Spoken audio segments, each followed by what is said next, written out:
हर पल आपके साथ। नमस्कार, हर पल न्यूज देख रहे हैं आप और मैं हूं आपके साथ तनु बालियान। बुलेटिन की शुरुआत करते हैं कुछ अहम खबरों के साथ, लेकिन उससे पहले एक नजर अब तक की सुर्खियों पर।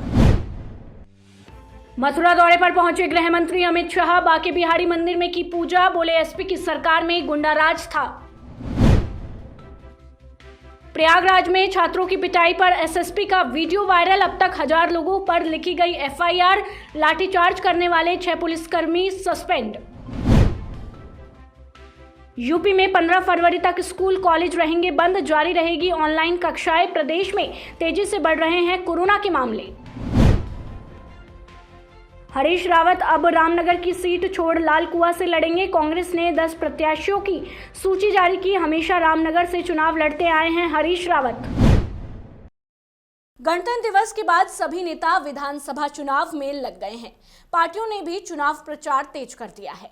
हालांकि कोरोना के चलते 31 जनवरी तक बड़ी रैलियों और जनसभाओं पर रोक है। ऐसे में पार्टियां वर्चुअली रैली और डोर टू डोर अभियान जैसी रणनीतियां अपना रही हैं। वहीं गृह मंत्री अमित शाह मथुरा दौरे पर पहुंच गए हैं, जहां वो घर घर जाकर बीजेपी के लिए प्रचार कर रहे हैं। उन्होंने मथुरा के बांके बिहारी मंदिर में पूजा की, जिसकी तस्वीरें आप देख सकते हैं। इस मौके पर अमित शाह ने कहा कि बीजेपी की सरकार किसी एक जाति की नहीं है। पिछले 5 साल में यूपी में कई काम किए, एसपी की सरकार में गुंडा राज था।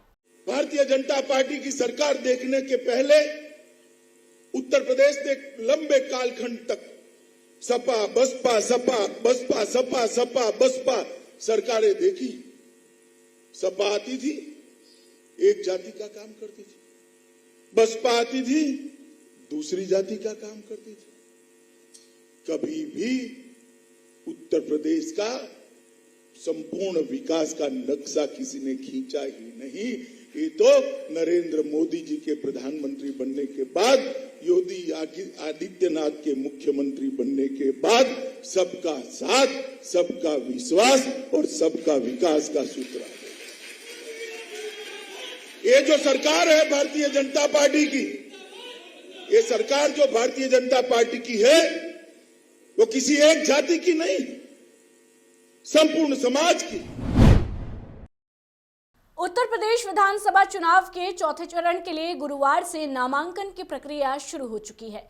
सूबे के 9 जिलों की 60 सीटों पर 3 फरवरी तक उम्मीदवार अपना नामांकन दाखिल कर सकेंगे और 4 फरवरी को नामांकन पत्रों की जांच की जाएगी। 7 फरवरी तक उम्मीदवार अपने नाम वापस ले सकेंगे और चौथे चरण की सभी 60 सीटों पर 23 फरवरी को वोट डाले जाएंगे। उत्तर प्रदेश विधानसभा चुनाव के चौथे चरण में रुहेलखंड से लेकर तराई बेल्ट, अवध और बुंदेलखंड तक के 9 जिलों की सीटें शामिल हैं, जिसके चलते ये चरण सियासी तौर पर काफी अहम माना जा रहा है। इस चरण में पीलीभीत, लखीमपुर खीरी, सीतापुर, हरदोई, लखनऊ, उन्नाव, रायबरेली, फतेहपुर और बांदा जिले की कुल 60 सीटों पर चुनाव होंगे। इसमें 16 सीटें अनुसूचित जाति के लिए आरक्षित हैं।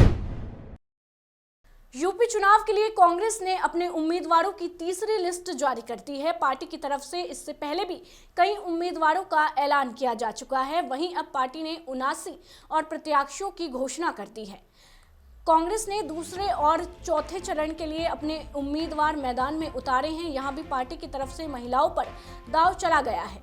89 में से 37 महिलाओं को टिकट दे दिया गया है। वहीं महिला उम्मीदवारों में पूनम कंबोज को बेहट, अकबरी बेगम को बिजनौर, छवि वाणियों को सिकंदरा राव, अलका सिंह को बीथरी, चैनपुर, बाला देवी सैनी को नूरपुर, दिव्या शर्मा को अमनपुर से उतारा गया है। साथ ही ममता वर्मा को हरगांव, अनुपमा द्विवेदी को लहरपुर, उषा देवी को महमूदाबाद, कमला रावत को सिधौली से भी मौका दे दिया गया है।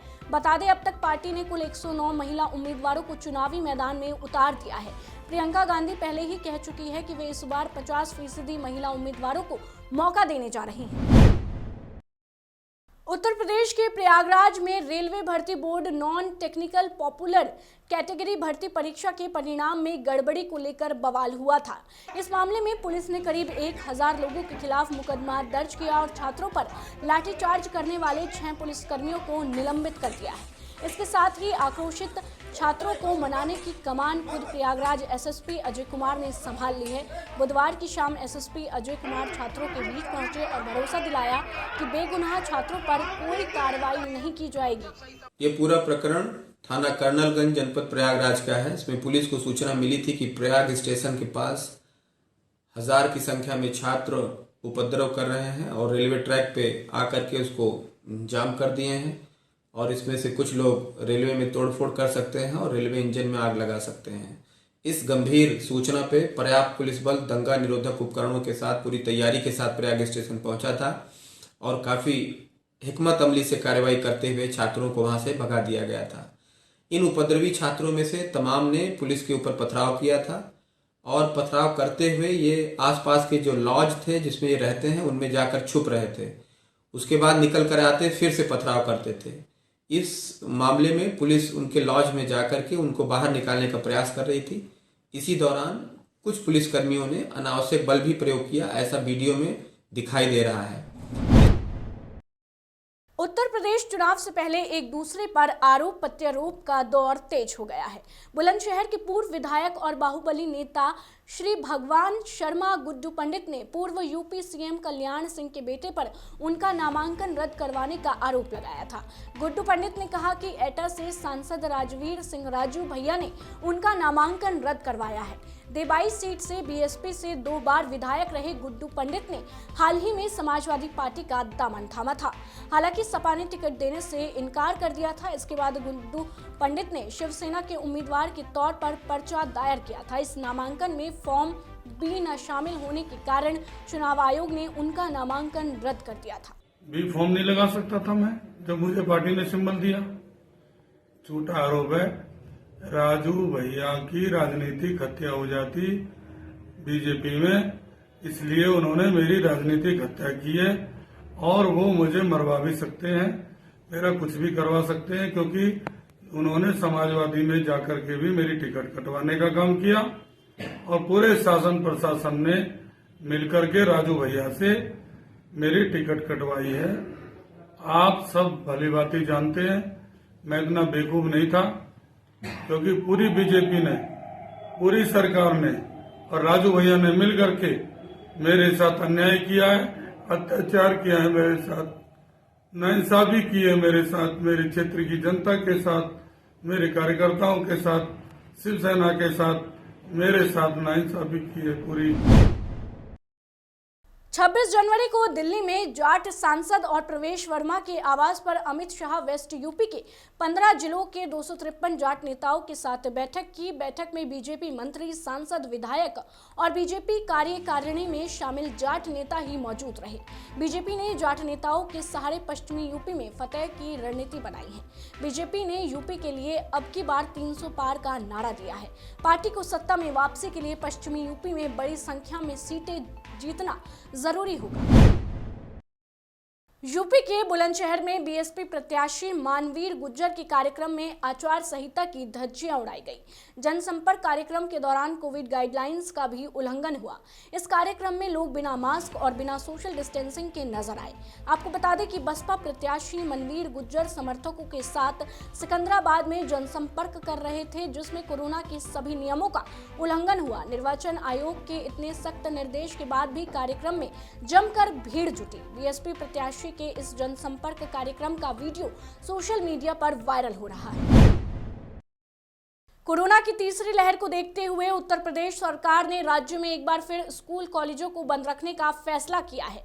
प्रशासन ने 30 जनवरी तक के लिए शैक्षणिक संस्थान बंद किए थे, जिसकी अवधि अब बढ़ाकर 15 फरवरी तक कर दी गई है। इस दौरान ऑनलाइन क्लासेस को पहले की तरह जारी रखने की इजाजत रहेगी। बता दें कि इससे पहले 2 बार स्कूलों को बंद करने की मियाद बढ़ाई जा चुकी है। राज्य में बढ़ते कोरोना के खतरे के चलते पहले 16 जनवरी तक स्कूल बंद किए गए थे। अगले हफ्ते इसे बढ़ाकर 23 जनवरी और दूसरी बार 31 जनवरी तक किया गया। अब की बार तीसरी बार प्रदेश सरकार ने स्कूल 15 फरवरी तक बंद किए हैं। बता दें कि यूनिवर्सिटी कॉलेज के सेमेस्टर एग्जाम पहले ही स्थगित किए जा चुके हैं। 16 जनवरी से 31 जनवरी तक होने वाले सेमेस्टर एग्जाम को अगली डेट तक के लिए स्थगित कर दिया गया है। ऑफलाइन क्लासेस की अनुमति मिलने के बाद ही सेमेस्टर परीक्षाएं संभव हो पाई। यूपी के सहारनपुर में गणतंत्र दिवस के दिन एक हत्या का मामला सामने आया है। गणतंत्र दिवस के दिन घर से बाइक पर सवार होकर शहर आने को निकले सुधीर सैनी की हत्या कर दी गई। कोतवाली देहात क्षेत्र के चिलकाना रोड स्थित गांव धतोली रांगड़ से निकलते ही सुधीर सैनी का ओवरटेक को लेकर कार सवार युवकों के साथ झगड़ा हो गया। इसके साथ कार सवार 3 युवकों ने सुधीर के साथ गाली गलौज शुरू कर दी, जो बढ़ते बढ़ते मारपीट पर आ गई। पीड़ित व्यक्ति के परिजनों के अनुसार कार सवार युवकों ने डंडों से पीट कर सुधीर को मौत के घाट उतार दिया। थाना कोतवाली देहात के चिलकाना रोड पर चिलकाना के रहने वाले सुधीर नामक व्यक्ति, जो 7 टाइम्स पे रिपोर्टर है, वो अपने मोटरसाइकिल से सहारनपुर की तरफ आ रहे थे। उनके साथ ही एक अल्टो कार भी आ रही थी जिसमें 3 व्यक्ति सवार थे। इनका आपस में ओवरटेक को लेकर झगड़ा हुआ है। कार सवार व्यक्तियों ने सुधीर के साथ मारपीट की और मारपीट के दौरान सुधीर को चोटें आई, जिससे उनकी मृत्यु हो गई। कार सवार वहां से फरार हो गए। प्रत्यक्षदर्शियों ने कार का नंबर बताया, जिसके आधार पर उसकी पहचान करते हुए कार सहित 2 अभियुक्तों को गिरफ्तार कर लिया गया है। इसमें अन्य विधिक कार्रवाई सुनिश्चित की जा रही है। सहारनपुर से बड़ी खबर। चुनाव की सरगर्मी के बीच देहात कोतवाली पुलिस को बड़ी सफलता हाथ लगी है। अवैध हथियार बनाने वाली फैक्ट्री का पर्दाफाश किया गया है। सहारनपुर पुलिस ने तमंचा बनाने वाली फैक्ट्री का भांडा फोड़कर एक बदमाश को अवैध हथियार के साथ गिरफ्तार किया, जबकि उसका दूसरा साथी फरार हो गया। यूपी में चुनावों से पहले कई जिलों में अवैध हथियारों को बनाने की फैक्ट्रियों का भांडाफोड़ लगातार हो रहा है। ऐसा माना जा रहा है कि अराजक तत्व चुनावों में गड़बड़ी फैलाने के लिए बड़े पैमाने पर हथियारों को बनवा रहे हैं। यूपी चुनावों से पहले अपराधियों के बीच हथियारों की डिमांड बढ़ने से पुलिस सक्रिय हो गई है।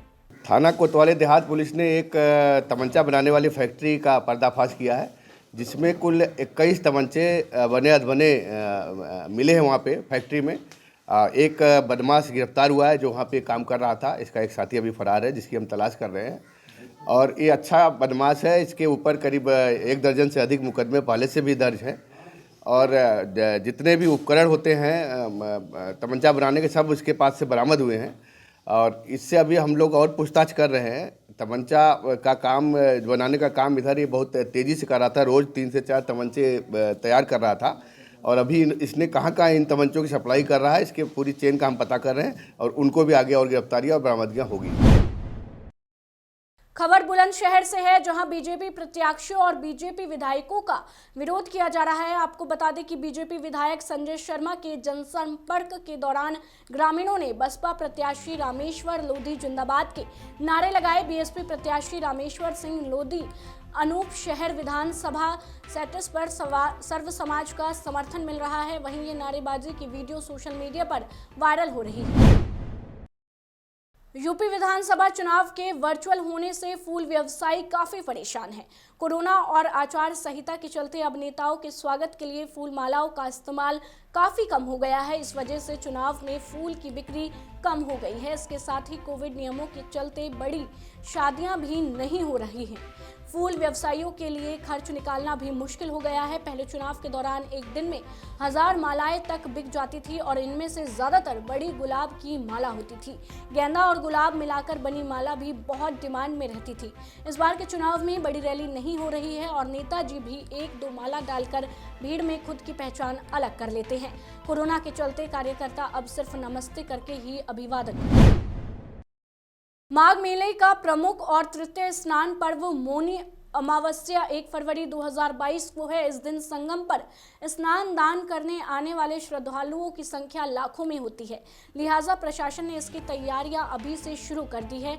कमिश्नर ने बुधवार को बैठकर सभी विभागों को अलर्ट रहने का आदेश दे दिया है। ट्रैफिक प्लान और रूट डाइवर्जन को भी फाइनल कर दिया गया है। हालांकि गंगा का बढ़ता जलस्तर चिंता का विषय बना है। उत्तराखंड विधानसभा चुनाव के लिए कांग्रेस ने बुधवार को 10 उम्मीदवारों की लिस्ट जारी कर दी है। इस लिस्ट में कांग्रेस के वरिष्ठ नेता हरीश रावत की सीट में बदलाव किया गया है। आपको बता दें, लिस्ट के मुताबिक हरीश रावत अब रामनगर नहीं बल्कि लाल कुआं से चुनाव लड़ेंगे। उनके अलावा महेश शर्मा को काला ढूंगी और महेंद्रपाल सिंह को रामनगर से कैंडिडेट बनाया गया है। यहां से पहले हरीश रावत का नाम घोषित किया गया था, लेकिन अब वो लाल कुआं सीट से दावेदारी करेंगे। कांग्रेस उम्मीदवारों की लिस्ट में एक बार फिर से परिवारवाद की झलक देखने को मिली है। पार्टी ने हरीश रावत की बेटी अनुपमा रावत को हरिद्वार रूरल से टिकट दिया है। वहीं कांग्रेस की नई लिस्ट के मुताबिक पूर्व विधायक रणजीत रावत सल्ट से, काला ढूंगी से महेश शर्मा और पूर्व सांसद महेंद्र पाल रामनगर से पार्टी के प्रत्याशी होंगे। इसके अलावा पौड़ी जिले के चौबट्टा खाल से कांग्रेस के केसर सिंह रावत को बीजेपी सरकार में मंत्री सतपाल महाराज को टक्कर दी। लंबी कसरत के बाद आखिरकार बीजेपी ने बुधवार को विधानसभा की शेष रह गई 11 सीटों में से 9 पर प्रत्याशियों के नाम का ऐलान कर दिया। कोटद्वार सीट पर पार्टी ने यमकेश्वर से विधायक एवं पूर्व सीएम बीसी खडूड़ी की पुत्री ऋतु खंडूड़ी को प्रत्याशी बनाया है। भाजपा ने विधानसभा की 70 में से 49 सीटों पर प्रत्याशियों की पहली सूची 20 जनवरी को जारी की थी। गढ़वाल मंडल की 6 और कुमाऊं मंडल की 5 फंसी हुई सीटों पर प्रत्याशी चयन के मद्देनजर पार्टी तब से मंथन में जुटी हुई थी। इनमें से कुछ सीटों पर जिताऊ उम्मीदवार की तलाश तो कुछ पर दावेदारों की अधिक संख्या को देखते हुए सशक्त प्रत्याशी के चयन के लिए माथापच्ची चल रही थी। बीजेपी के प्रांतीय और केंद्रीय नेतृत्व के बीच हुई कई दौर की वार्ता के बाद पार्टी ने इन बची हुई सीटों की गुत्थी को सुलझाने में कामयाबी पाई। यद्यपि प्रत्याशियों के संबंध में 2 दिन पहले सहमति बना ली गई थी, लेकिन पार्टी ने रणनीतिक तौर पर प्रत्याशियों की घोषणा को रोका हुआ था। अब नामांकन के लिए केवल 2 दिन का ही समय रह गया है, तो पार्टी ने बुधवार रात को 11 में से 9 प्रत्याशियों के नाम का ऐलान कर दिया।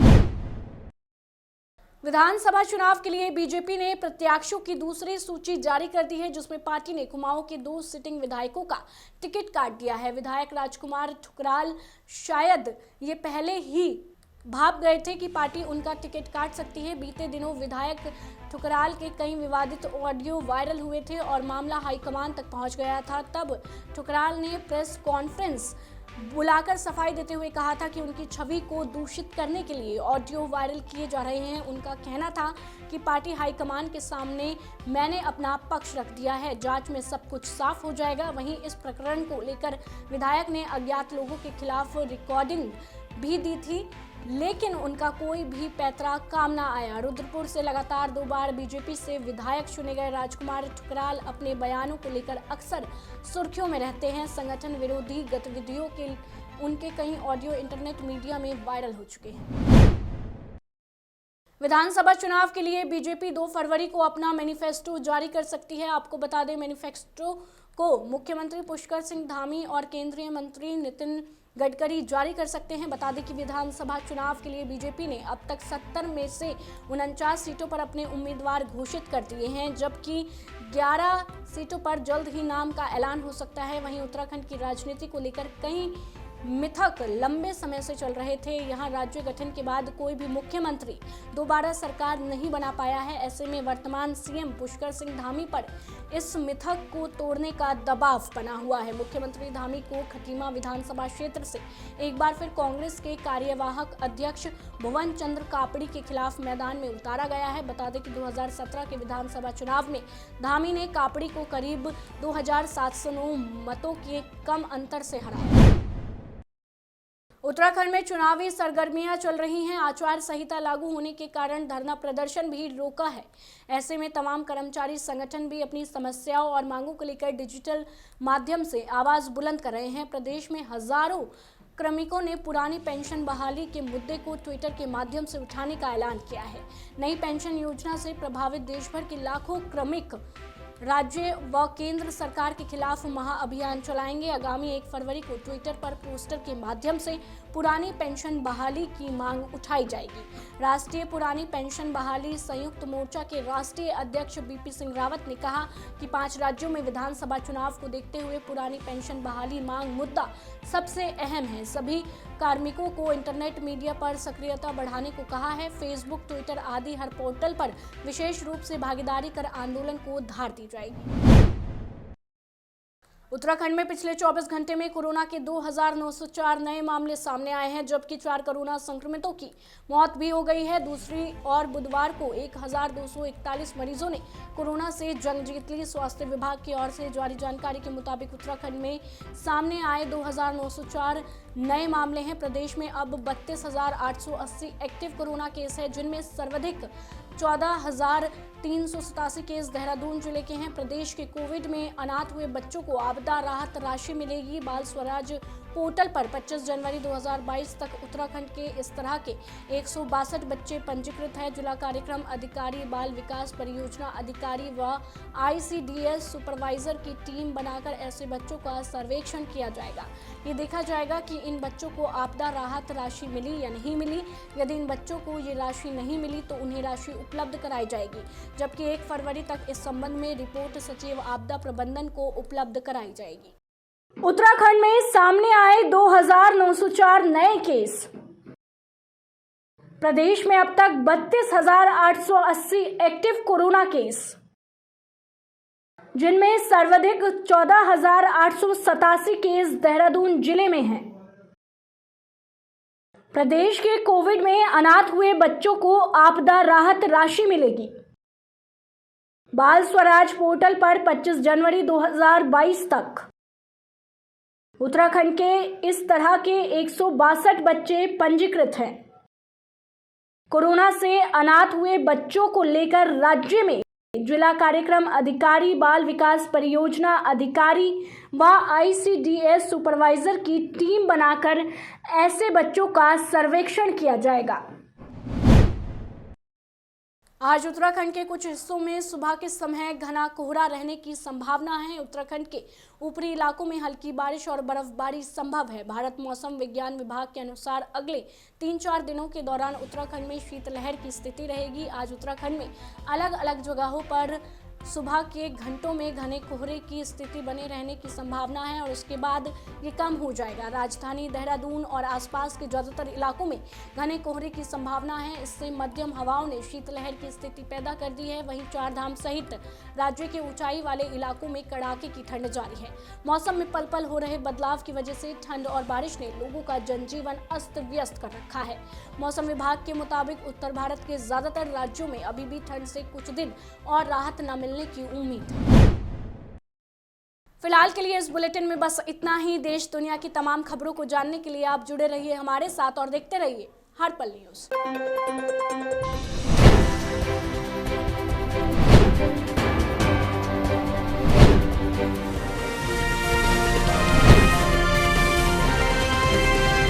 हर पल आपके साथ।